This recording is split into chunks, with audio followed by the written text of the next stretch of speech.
Hello everyone, welcome to Gardening for Better Health. This is Henry B. 723 coming to you today from my kitchen. I wanted to say hello to you. I hope everyone there is doing fine. We're doing well here.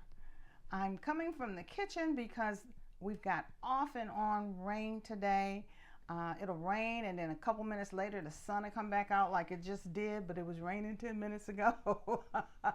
And it's forecast to do that the rest of the day. So I said, well, I better get some things done inside today, and I wanted to bring you with me. Today I'm doing something on my time management list. I'm making a pork roast, and I didn't want to be indoors watching this roast while it's in the oven because I'm going to be in and out. So I decided to cook this roast in my crock pot. That'll give me a bit more leeway while it's cooking. Now I know a lot of you don't eat pork, and that's okay. If you don't eat pork, then this video is not for you. Please check out one of my other videos on my channel. But for those of us that do eat pork, this 3.5-pound pork roast is going to be absolutely delicious when it's done. I'll show you how I use my crock pot to help me manage my time. In this bowl, I have the roast, and I cut off some fat that was on this roast. There was a lot of fat attached to it. As you can see, I've cut it off, and I've washed the roast. So the roast is prepared. My hands are clean. And I'm going to put this in this crock pot and show you how I season it up. This crock pot is actually a Rival brand crock pot. I'm not sponsored by Rival. I've had this crock pot for years. It's like a 9-quart crock pot, and it's oval shaped. That helps me get larger pieces of meat in it. The little round ones that you see in the stores, I don't think it serves my purpose for being able to put larger pieces of meat in it because of the shape. But this one is oval shaped, and I'm not sponsored by Rival. I just use this brand because it works. And I've had it for years.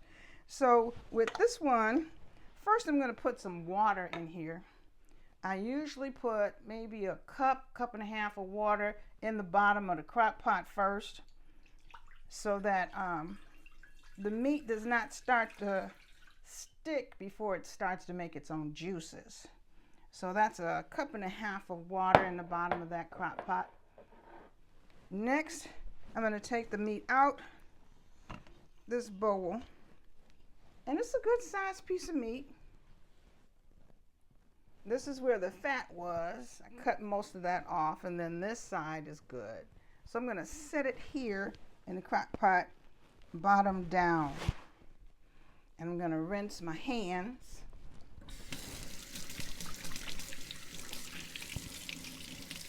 Okay, so that's in there. I'm going to move this bowl out of the way. Next, I'm going to do some pink Himalayan sea salt. I like pink Himalayan sea salt because it has a nice flavor, and it's got this grinder on it, so it's freshly ground when I use it, and it doesn't take a lot of sea salt. Next, some pepper, and this is regular ground pepper I'm putting on here. Just enough to coat it very well. Next, I'm going to do some bay leaves. I don't know if any of you cook with bay leaves, but I like bay leaves when you smell it. Oh, it's got so much aroma to it, and it adds really nice flavor to soups and stews and things like that. So I'm going to break up this bay leaf and put it over top. And I'm going to put another one, break it up and put it around the bottom so that that flavor cooks into the meat. So we'll put this bay leaf up. Next, I'm using some fine garlic powder.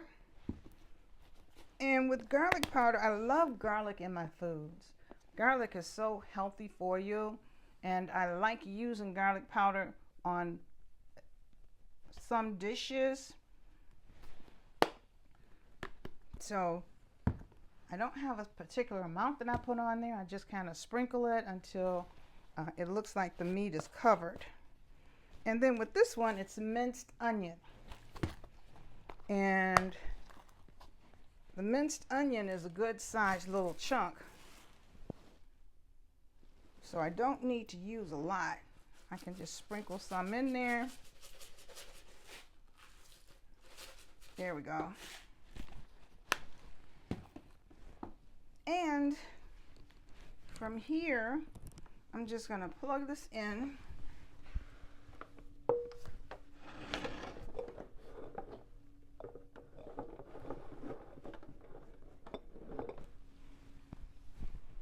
Put the top on. And I have a selection bar down here on my machine. I don't know if you can see that, but it's blinking because the power is on.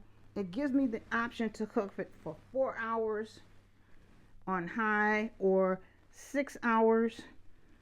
I can choose 8 hours or cook it on low, and then I can do 10 hours. So for this particular size roast, I'm going to tell it to cook for 6 hours by pressing the button.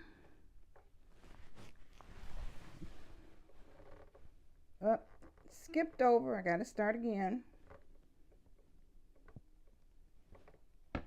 Oh.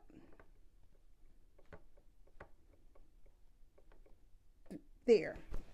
So it's set now on 6 hours to cook.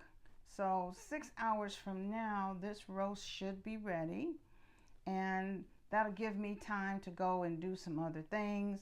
I can do some housework or do some other things while this is cooking, and I don't have to be close to it like I would have to if it were in the oven to make sure that it does not burn. So I will bring you guys back and show you what it looks like when it's ready.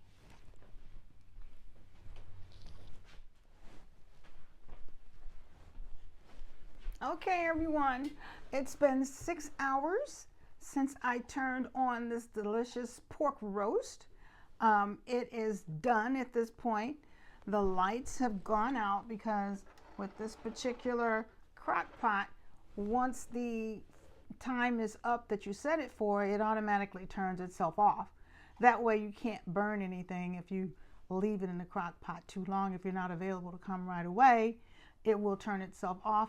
It'll actually go all the way to warm, and it'll stay warm for a certain amount of time, and then the warm will automatically shut off. So it is ready. I want to show you what it looks like. Let's see if I can bring you over so that you can look inside to check out this fabulous roast. Here we go. Forgive the movement, but I needed to take you off the tripod and bring you over here so you can see. This is the wonderful, wonderful pork roast after it's done. So as you can see, it made its own juices in there, and it looks absolutely fabulous. So I'm going to put you back over on the tripod over here, and then I am going to do a taste test so that we can see if it actually came out as nice as I had hoped that it would. And I'm back over. I'm going to cut a piece. Ooh, where do I start? Let me take this little piece off this end.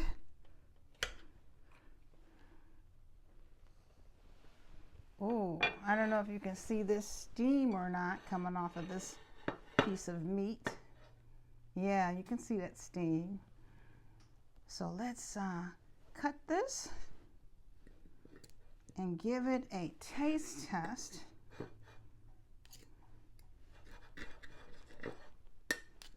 That's nice and tender. Ooh.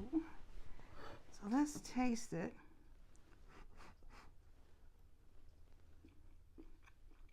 Mmm. That's tender. The flavoring of the bay leaf really comes across.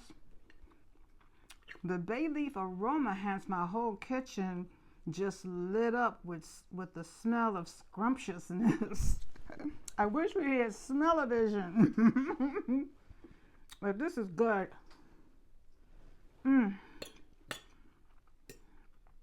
So I've also prepared some white rice and some green beans from my garden to go with this dinner. So that's what my family is going to have today. Well, thanks for coming along with me. I'm glad that you stuck around to see the end product. And if you have any questions or comments, please leave me some comments below. I'll be glad to respond to your questions. If you liked the video, please like, share, and subscribe. I'm glad that you came. I'll see you again in the next video. Bye for now.